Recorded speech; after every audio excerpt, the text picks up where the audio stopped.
Cumprimentamos a todos, aqui estamos para dar início a mais essa aula do nosso curso de Teologia do Progresso Espiritual.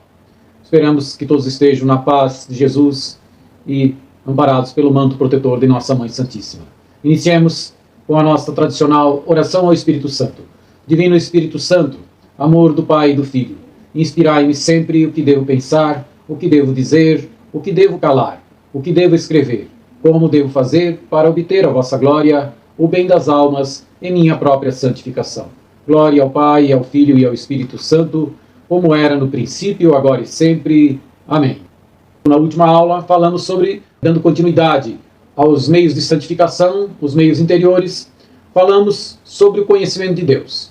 E hoje complementaremos esse assunto falando agora do conhecimento de nós mesmos, ou autoconhecimento. A gente viu que o conhecimento de Deus nos leva a amar a Deus, né? Por quê? Porque Deus é infinitamente amável. Tudo nele é amável, tudo nos leva a ter esse amor afetivo para com ele. E isso de uma forma direta, meditando nos atributos divinos, fazendo realçar a sua presença dele em nós, né? Avivando sempre essa presença de Deus em nós, afervorando a nossa fé. E agora o conhecimento de nós, o autoconhecimento, também nos conduz a esse mesmo amor. Só que agora de uma maneira indireta. Por quê? Maneira indireta? Porque, na verdade, o conhecimento de nós mesmos nos faz concluir da absoluta necessidade que temos de nos aperfeiçoar e para remediar as nossas misérias, os nossos pecados. Da necessidade que temos de Deus. Então, cada vez mais que nos aprofundamos, mais vemos que por nós não somos capazes de nada. Temos a necessidade de Deus, tanto para nos aperfeiçoar naquilo que já temos alguma qualidade, como para corrigir todas as nossas misérias e defeitos. Então, esse aperfeiçoamento é realmente impossível para quem não conhece a si próprio. Ou seja, se não conhecemos a nós mesmos, não sabemos nem o que corrigir, nem o que aperfeiçoar. A pessoa mantém ilusões, né, sobre si próprio. Tem uma falsa ideia e uma falsa imagem de si mesmo. Ora, é um otimismo presunçoso que faz acreditar que já é perfeito, que tem excelentes qualidades, e quando depois que se medita mais, vê que não é assim. E depois também outro é o desalento, que começa a exagerar os próprios defeitos e falhas. E nesses dois casos o que acaba acontecendo é ficarmos parados, é a inação, é a falta de agir, a ausência de esforço. Porque ora pensamos que somos já meio perfeitos, está bom assim, ou pensamos que eu sou assim mesmo, não tem mais jeito. Os dois casos não há esforço, há uma inação, a pessoa fica paralisada. Então, justamente o contrário, o conhecimento claro de si mesmo, o conhecimento que traz exatamente a nossa situação, ele justamente estimula a perfeição, principalmente quando sabemos do poder divino, que ele pode nos mudar, que temos confiança nessa mudança. As qualidades que descobrimos em nós nos movem a agradecer a Deus, não ensoberbecer, não achar que por isso somos melhores, apenas que recebemos algo gratuitamente de Deus e que por isso devemos louvá-lo e agradecê-lo. Os nossos defeitos e essa consciência do nosso nada mostram também que temos muito para fazer, que na verdade às vezes o que acabamos fazendo é mais atrapalhar a Deus do que ajudá-lo. Em vez de ajudar, deixar que ele haja em nós, ainda criamos obstáculos. E essa consciência também da nossa própria incapacidade, que não conseguimos mudar a nós mesmos, se não houver uma força exterior, uma força de Deus, a força do próprio Espírito Santo. Então todas essas coisas, essa confiança em Deus, sabendo que precisamos dele, tudo isso, precisamos da graça de Deus, tudo isso estimula muito e dá constância ao nosso esforço. Principalmente quando amamos a Deus, sabendo que Ele nos quer santos, queremos buscar essa santidade. Esse conhecimento, para ser mais eficaz, quanto maior, mais amplo, quanto mais áreas da nossa vida ele abarcar, quanto mais ele abranger, melhor vai ser. Então, já falamos, primeiro, deve abarcar as nossas qualidades, não para nos envaidecer, mas para simplesmente louvar o Senhor. E saber as qualidades, antes de mais nada, é um compromisso com Deus. Nos deu essa qualidade, devo sim aplicar no serviço de Deus essa minha qualidade. Depois, também conhecer as nossas inclinações, as nossas repugnâncias. Essas inclinações e repugnâncias sempre influem muito nas nossas vontades e nas nossas decisões. Então, às vezes, dizemos que não é a vontade de Deus, mas na verdade é uma repugnância nossa. Não queremos, não gostamos daquilo. Então, temos que nos questionar, mas escuta, quem está guiando? É a minha sensibilidade, o meu sentir? Ah, não sinto isso, não deve ser de Deus. Quando, na verdade, ler a palavra, estudar o Evangelho nos mostra, às vezes, claramente qual é a vontade de Deus. E apenas é um sentimento, que é a nossa sensibilidade, está nos fazendo repugnar, está nos fazendo não gostar daquilo e por isso não fazemos. Ou também verificar se não somos dominados pelos sentidos exteriores, pela visão, pela audição, queremos sempre ter curiosidade, sempre querer ouvir e não conseguimos nem nos dominar. Ver como é que está esse estado de domínio dos nossos sentidos exteriores. Que domínio também exercemos sobre a nossa imaginação, sobre a nossa memória? Sabemos refrear a nossa imaginação, a nossa memória? Ou ficamos nos atirando a devaneios de imaginações e pensamentos inúteis o tempo todo? Também é um questionamento para nos conhecermos melhor. Outro é conhecer o nosso caráter. O caráter é tão importante, para a nossa relação com o próximo. Ter um bom caráter é um poderoso auxílio também no apostolado. O que é ter um bom caráter? O caráter é uma mistura de bondade, de firmeza, de doçura, de franqueza, de prudência, que faz a pessoa começar a ser estimada pelos outros, ela ser responsável, ser amável, ser bondosa, etc. Então, ela vai criando um bom clima para o apostolado.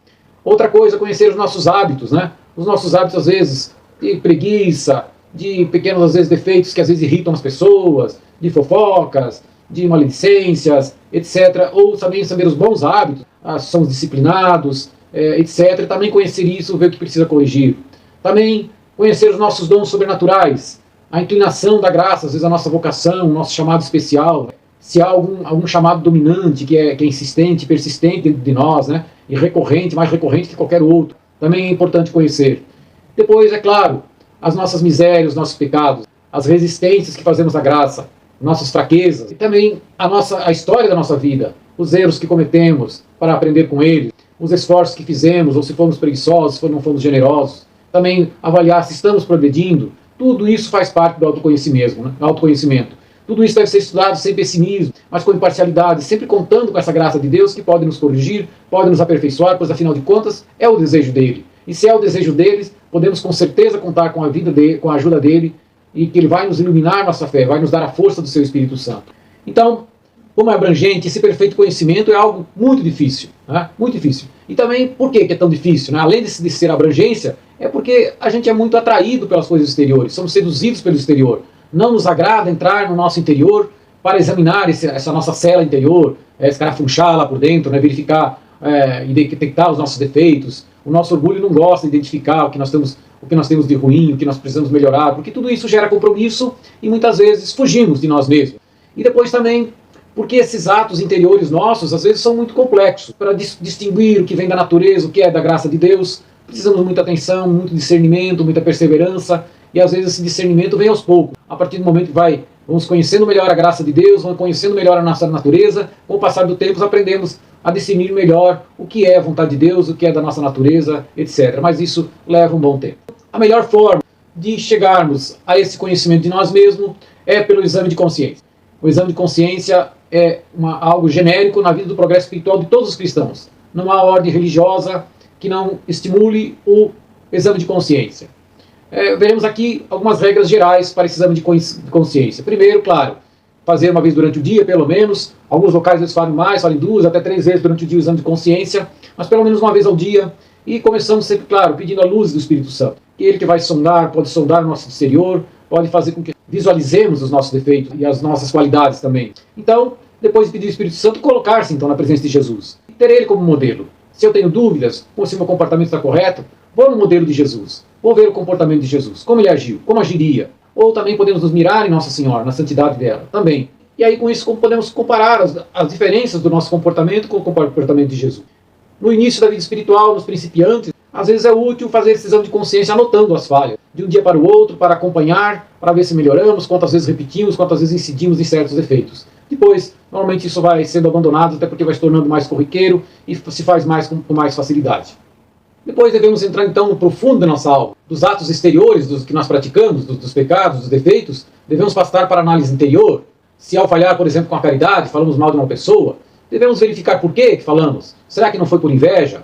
Ou simplesmente para ser engraçadinho, para fazer com aquelas pessoas que dizem que perdem o amigo, mas não perdem uma piada, simplesmente para aparecer? Porque isso é importante, que vai na raiz do problema. Ou então, será que não foi por imprudência que eu me coloquei em situação de pecado e por isso errei? Será que não confiei demais em mim mesmo? Então estou caindo porque estou me colocando numa situação de pecado? Por exemplo, falo muita maledicência e me coloco num lugar que eu sei que lá as pessoas falam muito bobagem e vou lá naquele ambiente. Então vou ser tentado, ou sou dado à bebida e vou comparecer numa roda de amigos que as pessoas estão bebendo. Então tudo isso, às vezes, são coisas que a gente tem que saber por que acaba pecando. Então a pergunta certa sempre é: por que pequei? Por que pequei? Se a gente consegue achar isso aí, resolve-se muito mais fácil o problema. Sobre o método, né, Santo Inácio aperfeiçoou muito, Santo Inácio de Loyola, fundador dos jesuítas, aperfeiçoou muito os métodos de exame de consciência, né, e ele dividiu algo que se tornou corriqueiro em duas partes. Um exame chamado geral e um exame particular. No exame de consciência geral, a gente reflete sobre todas as ações do dia. Então, percorremos com a mente de hora em hora durante o dia, verificando o que fizemos de bom, já agradecendo aquele passo, puxa, esse compromisso que eu tinha com o Senhor eu consegui, me dediquei bem ao trabalho, me dediquei bem à família, tudo vai agradecendo. E também vai já verificando aquilo em que caiu. Em todas as falhas, já pedindo perdão ao Senhor sobre tudo que aconteceu. Mas existe também o exame particular. Com o tempo, passamos a nos conhecer melhor e sabemos qual é o nosso maior defeito, qual é o nosso defeito predominante. E sobre ele devemos dar uma maior atenção.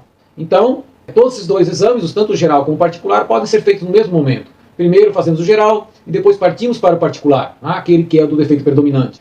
E o mais importante é o particular, porque o particular é aquilo que nos chama mais atenção e a partir do momento que vencemos esse particular, buscamos um novo defeito dominante. Então, esse exame de consciência ele deve conter 5 pontos.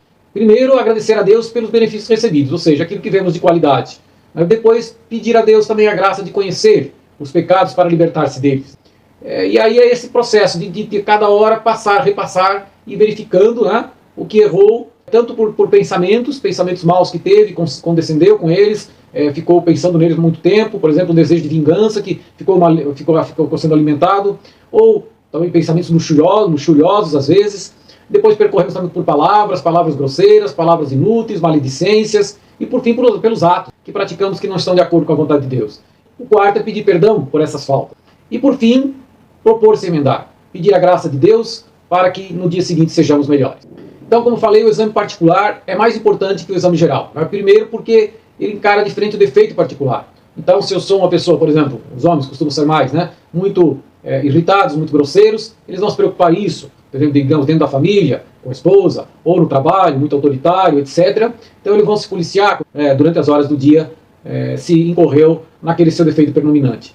A verdade é que com o tempo passamos a ficar muito sensíveis. Então se a pessoa é impaciente, se irrita facilmente, o Espírito Santo vai agindo com muita antecedência e a pessoa começa a perceber, no primeiro movimento de impaciência, ela já percebe interiormente, eu estou perdendo paciência, não quero fazer isso, o Espírito Santo já indica, já adverte a mente da pessoa que ela está perdendo a paciência e com isso vai nos tornando mais sensíveis à graça. E aí nos seguramos, nem sequer às vezes as pessoas percebem que perdemos a paciência que estavam perdendo já, desviamos a atenção, mudamos para o assunto ou nos contemos de alguma maneira e as pessoas nem chegam a perceber.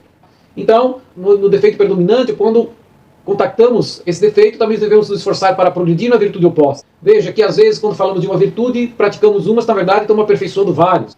Progredir na obediência, por exemplo, é exercitar na humildade, é se exercitar na mortificação, porque obedecer é mortificar a própria vontade, é exercitar-se no espírito de fé, confiando que aquele a quem obedecemos é um representante do Senhor. E também adquirir a humildade, por exemplo, é aperfeiçoar a obediência, o contrário. E também é aperfeiçoar o amor a Deus, humildade, ser humilde, tornar-se pequeno diante de Deus, E sabemos por que da humildade, porque o orgulho é o principal obstáculo. Então, se somos orgulhosos, praticamos a humildade. Tudo isso faz parte do nosso conhecimento.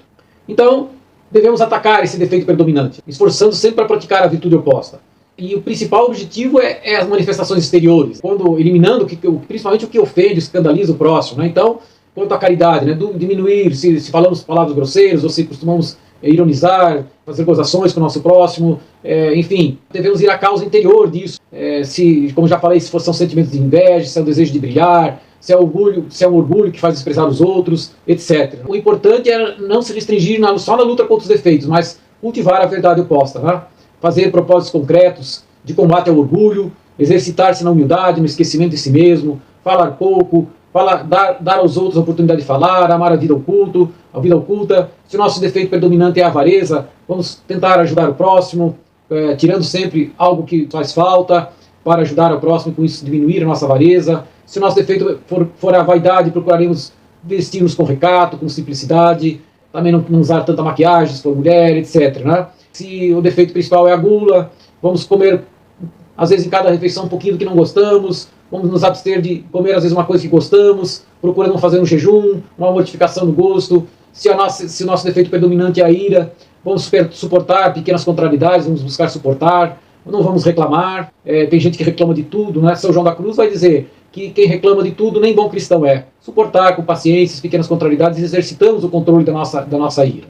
Tudo isso se torna mais fácil, né, se formos assíduos à oração, à vida sacramental e à mortificação. Quando referimos tudo a Deus, fazemos por amor a Deus. Não adianta tentar conquistar por nós mesmos. Senhor, eu preciso da tua graça, quero te amar mais, por isso quero ser mais santo. Faço por amor a ti. Aí, isso são as virtudes infusas. Então, tudo se torna mais fácil. E então, esse autoconhecimento, combinado com o conhecimento de Deus, que falamos na aula passada, realmente favorece muito a nossa íntima união com Deus, a nossa união afetuosa, que podemos chamá-lo de pai com carinho, né, com ternura, né, que é o nosso objetivo, nessa união afetiva com Deus.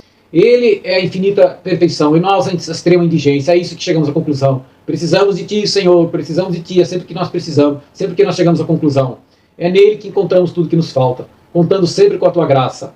Com isso, encerramos hoje dizendo uma frase de Santo Agostinho. Ele dizia, que eu possa conhecer-o, ó Senhor, para poder amá-lo, que eu possa conhecer-me para poder desprezar-me. Porque quanto mais nos conhecemos, mais vemos que somos nada. O que temos de ruim é nosso. O que temos de bom foi Deus que nos deu. Somos nada, somos pó e pecado. Então, que eu possa desprezar-me e, vendo a perfeição de divina, cada vez mais amá-lo. Era o que tinha para o dia de hoje. Agradecemos a atenção de todos. Seja louvado nosso Senhor Jesus Cristo e salve Maria, nossa mãe. Muito obrigado.